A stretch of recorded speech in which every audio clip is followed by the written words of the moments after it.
Hi, welcome to Friday Focus. I'm Jane Smith. And I'm Danielle. And we're excited to be here with you today. This is for Mental Health Matters, and we are talking about the power of love and 3 ways to love yourself and why it's so important. So really excited about this topic. It is so important. So the number one reason that Danielle and I came up with is that this is the way to one of the ways, you need to become aware of your thoughts and how you talk to yourself. And it's so important to love yourself, to realize how you talk to yourself.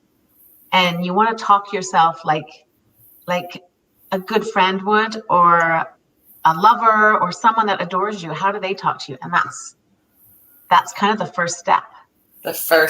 And I remember walking down an alley last year, Jane, with my daughter, and she said, "What is the volume of your thoughts? Are you yelling at yourself? Are you softly speaking to yourself?" And it was so powerful for me, and it's stuck around because I did realize, wow, I'm hostile in some of my thoughts, just the volume. So I would never talk to my friend that way. And after that, I think I've gained a lot of skill in how I think about my thinking and how I, not just what I say to myself, but the volume, my tone, the time I spend doing that and making it deliberate.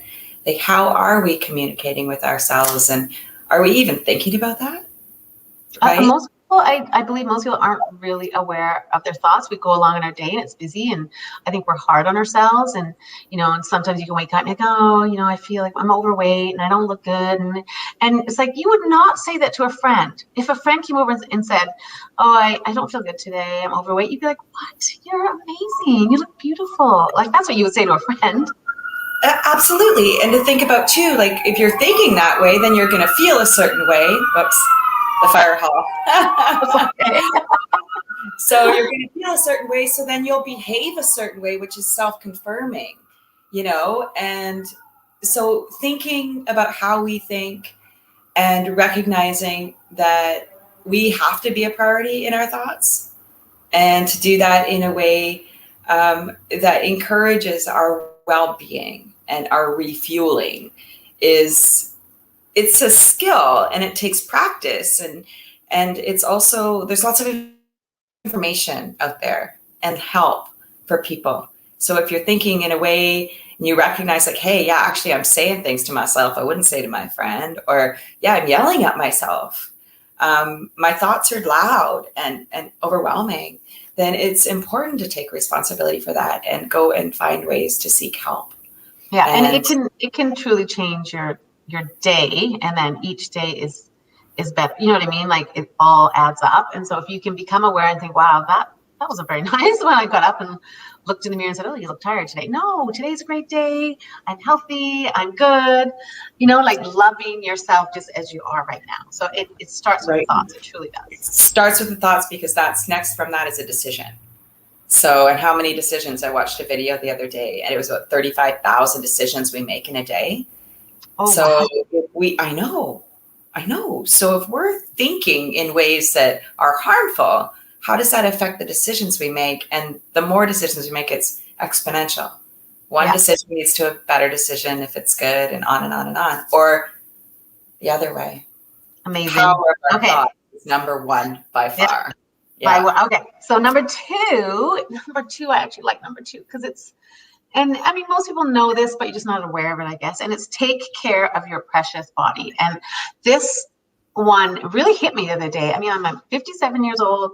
I trying, in my life to love myself and take care of myself. But I started doing, in the morning, I go down and I do this body flow class.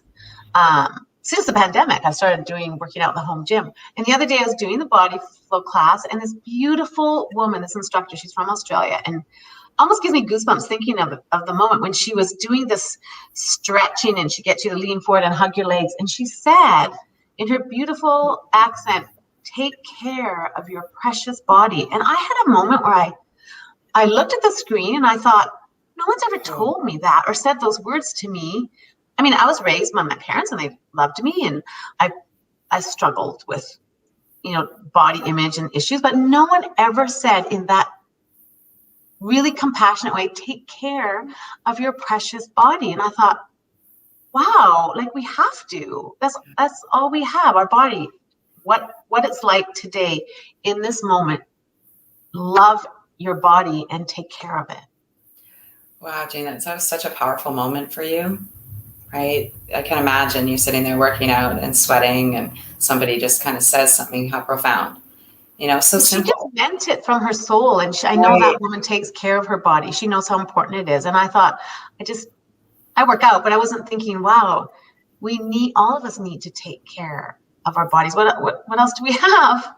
It's like your shell. It's your vehicle. It's, and also it's a struggle because so many of us self-destruct that way, right? So, what do we put in our bodies? How do we, are we doing the things that make our bodies well? And there's lots of information out there that is confusing, and how we do that and what's best for us. And again, if we are thinking in ways, we'll know what we need, right? And our bodies are precious.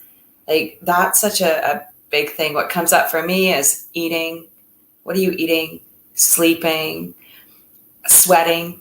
Like, eat, sleep, and sweat, I would argue, are probably the most reliable ways to help our mental health. Yeah.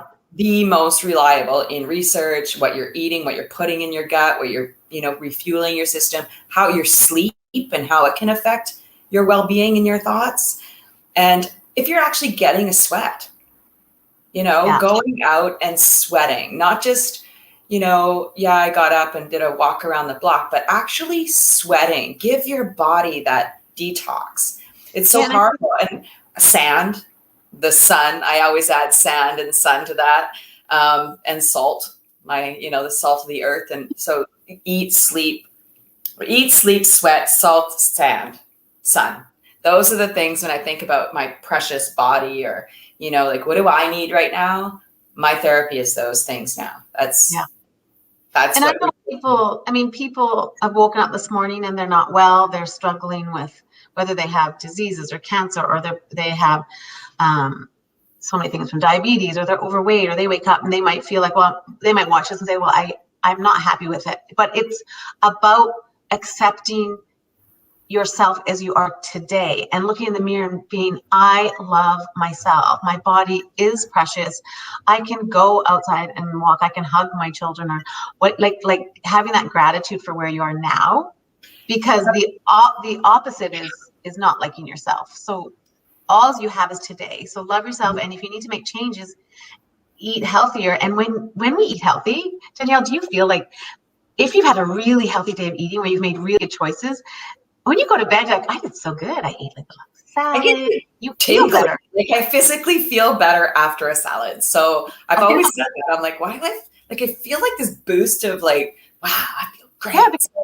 Yeah, it's like I love salads. I love smoothies. I love all that. But I have to say, Jane, what's really important, I think, to recognize here is this idea that a lot of what we're talking about around self-care, self-love is a huge privilege. So I remember days being a young mom, a teen mom, single, little resources, accepting money from the government, needing that, having no car, taking the bus in the snow, having 2 kids, like all of the whole like down and out story. Yeah. And there was no way I had the money to put together a smoothie. Or, my kids didn't want to eat a salad, so I didn't. My dinner was leftover pierogies, like if there was a couple, right? Like, so I recognize that self-care can often be a privilege. And it's really important that, those of us that are out there and we're thinking about love today is looking around and giving in some way that we can refuel others. And when it comes to our precious bodies, we can see it. You can see, the other mom in the lineup at the school that is, thinking her self-care is going to the bathroom alone. That's not self-care. She needs an hour to do what is inside of her, what nurtures her. And that's a big deal, I think, you know, because there's a lot of like conversation about self-care, go have a bath, go do this, and I'm like, wow, I didn't even live in a place with a bathtub, you know, like Yeah. it's such a privilege to do kind things to your body nowadays. So yeah, and it's so important. Like It is a privilege. I agree with you. But yeah, the one thing we all have, no matter where we are in our life, we all have our thoughts, and no one can go in our brain and tell us to think a different way. So it doesn't matter if there is someone out there that is less privileged and can't do some of the things, they still have 60,000, 70,000 thoughts a day, and they can control those.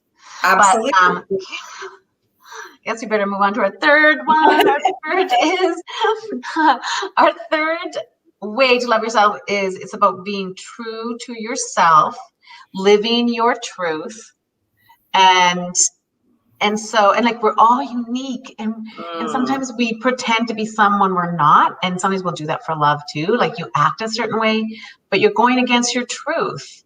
And the minute you're like, no, this is what I love. I don't like rock and roll music. I never had. I'm finally going to be like, no, I'm putting on the station I like. Or you know what?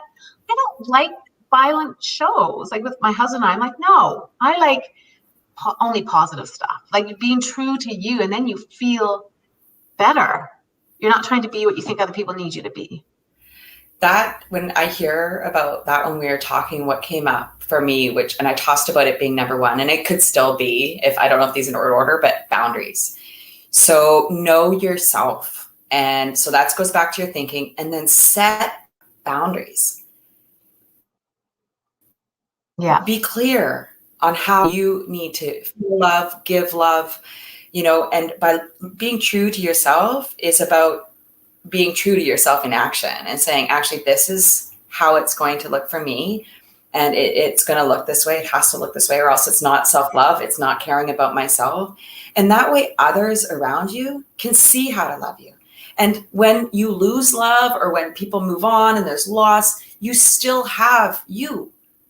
And so for me, boundaries and being able to set limits on how I love, how others love me, that's such a big piece. Yeah.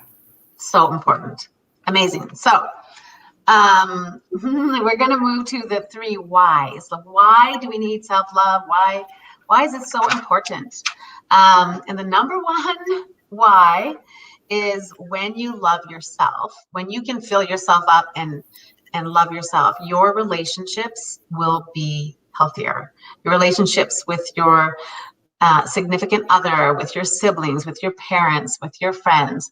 When you love yourself, you don't need the other person to fill you up. And I think about a relationship where sometimes, you know, if you're single and you're looking for someone, you're thinking, oh, I want this man or this woman to come into my life and fill me up with all these things. Well, if you need that, if you need someone to fill you up with love, and then they break up with you, then what? They take it away. They have power. They've taken it. You need to love yourself.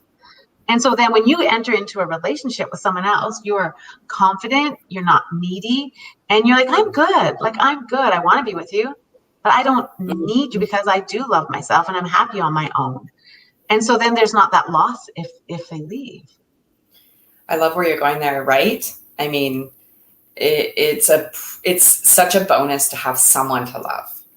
It's such a bonus to have, you know, somebody who wants to love you the way you feel love, right? And it takes knowing yourself and refueling that inside of you so that you can express that to someone so they can love you the way you want to be loved. Yeah. And so that relationship is the bonus. That's the cherry on the top. However, even without that, you can still be love. You can still embody love. You can love yourself. You can give love away, and never, it's all of that is yours forever. The other thing I want to just mention on this that comes up is just this responsibility, because when we think about thinking and we're responsible about how we refuel ourselves, then our bucket is full, and so we are more responsible in our relationships. It's less likely that we'll suffer like suppression. And when that happens, I think of road rage, right? So without refueling that's on our number 2, I think. Oh, is that where we're going? Which we're leaving to number 2, which we can talk about that now because that has to do with the road rage. But our number 2 was you can't give keep yourself full of love that you have love to give away. So it doesn't mean you have to be 100% full of love 100%. You have to replenish your love, like doing things for yourself and loving yourself every day so you have it to give away. You can't give away what you don't have. So you can explain the road rage. If there's anger in you, anger will come out. If there's love in you, love will come out. Right? I totally agree with that. And because it's surprising, you could, see people that you've known forever and see them in a situation. And when they are struggling, you see it, like the blow. You're like, what was that? Right? Yeah. That is not who you are. We see it in children. Right? I mean, they're not old enough to think about their thoughts or to do all this self-love or care or understand all of that. So everything's on that surface, bottled up and boom, boom, boom. They're not old enough developmentally to do all that and understand what's happening. So it's always on the surface. As we get older and more mature and more responsible, then we hopefully can prevent that. So it's a responsibility, a social responsibility, I would say, to take care of ourselves. Yeah, and I'll tell the story quickly. I love Wayne Dyer, and there's a little story that I always remembered, and it's so powerful, and I think about it all the time when I'm out in the world. If someone does have road rage or someone says something and they react in anger, I am like, okay, they've got anger in them. And so the story kind of goes is what's inside. He talks about an orange, and when you squeeze an orange juice comes out. And nothing else can come out of an orange except orange juice. Why? Because that's what's inside the orange. You can't get apple juice. You can't get grapefruit juice. You squeeze an orange juice comes out. So for people, if we are full of love, as full as we can be, if we are compassionate and kind and grateful and loving, and we go out in the world and someone squeezes us, so someone cuts us off in traffic, or someone says something, or a family member hurts us or says something, when you're squeezed, compassion and love will come out because that's what's in you. But if you are angry and hurting and you are sad or whatever's in you, and you go out and your sibling or your parents or your friend or a stranger squeezes you, it will come out. You will react in anger. You will react in sadness. And so now it happens when I'm aware of that. I'll go out in the world and someone will do something, and I don't take it personally. I think, I hope they're okay. They reacted in anger for no reason. Right. And I literally feel like compassion for them because I think, whereas before I might have been like, well, that wasn't very nice. And you could end up having issues and taking it personally, but it's not. It's what's inside them. And the one thing Wayne Dyer says is with people, you can change what's inside you. So we have the power to fill ourselves up with love. I love that. It's hurt people, healed people, heal people, right? Yeah. So you can go out there and, I mean, these are all just choices, right? That we make, what we carry inside of us. And some people are struggling to make those choices. And I think that's where mental illness comes up, is it's hard to take care of yourself when you're stuck. And, and so you see that out there. You see people that are hurt and hurtful. And then you see this amazing folks out there who are healing others, who are giving away love, who have this abundance of gratitude, and just it's overwhelming sometimes to see all of the good in the world, right? It's so beautiful. So So, and then our third why is our final one. Why it's important to love yourself is because the longest relationship in your life is with yourself. And it's something that we need to be aware of because we don't think about it, but we are born alone. We come into this world and then we leave by ourselves. And even if you're in a really healthy marriage, and I've been married 34 years, but at some point, one of us, my husband and I, will leave first, will pass away first, and you're left alone. So if you don't love yourself, what else is there? Because this is the relationship that we need to be healthy, because it's the longest. We need to love ourselves. It's the most important. It's the most important because, like I said, we are our last goodbye. That's the only guarantee is that you will take a breath with yourself. Your last breath will be with you. And in thinking about that, it's pretty profound to go, wow, like we fear loneliness and being alone and dying alone, being alone in our old age, all of the things that at our age we start thinking about, and it can really take us down a rabbit hole of depression. But I think too, like the idea of being your best friend is the truth. Like, what does it mean? And you talked about the talking to yourself and all of that. And even if you're in a long relationship, and I just got engaged, so I'm pretty excited about Congratulations. security. And I'm just like Valentine's Day engagement, which I'm holding back, not gushing about, but I just did. I'm thinking about how we fear loneliness. We fear this, but the truth is, it's going to be me. And it's going to be me alone in that last breath. I'm going to know in my head, maybe I'm not able to talk at that time. Maybe, so our thoughts are all preparing us for that. Almost, I feel like it's almost like a final goodbye to yourself. And how amazing would it be if at the end of your life, you were truly just grateful and like knowing you were a good person and being like, I'm good, I loved, I'm grateful, I love myself, I'm kind, I had a good life, and that you some more peaceful. So those are our three whys. Well, we did our 3 ways and our 3 whys. So important, Jane. Mm-hmm. So important. And then I had one quote that I thought was cool. I think I had told you it's love is what you feel when you are in tune with who you are. And I think that's what we're all about. Love is endless. It's energy that we give out, and we give it out. We hold it. No one can make us love them. And Danielle and I had a bit of a conversation about that too, which was interesting, when people can act a certain way but you can't. No one can take love from you. You have it to give to who you want to give freely if you want. It's such a magnificent topic, and we could have gone all different ways, because love will take you out. It will take you out. It will rock your world, or it will make you high. So it's important that we recognize the power of love and how much it has to do with like our peace and outer peace. So the quote that I want to come up with, and I might be not bang on here, but is with Adam Kahane. He developed a theory for social change called Power and Love. And he says that peace is at a 90-degree angle of power and love. We need both.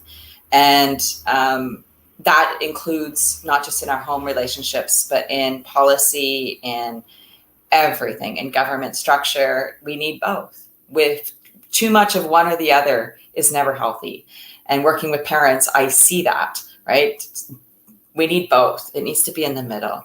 And so that's kind of where I think about love and Peace 360 is just like, we need to take care of our love and how we give love.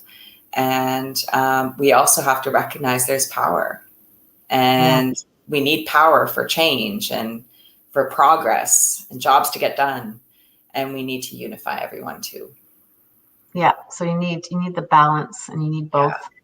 Yeah. And awesome. I love love. It's my religion. Me too. Cheers to that. Okay. Thanks everyone for watching. We wish you all to find love for yourself, and just even if you take one thing and make a change and to love yourself, then everything will change, your relationships, and it's all a ripple effect. So cheers. That's right. Do you have a coffee, Jane?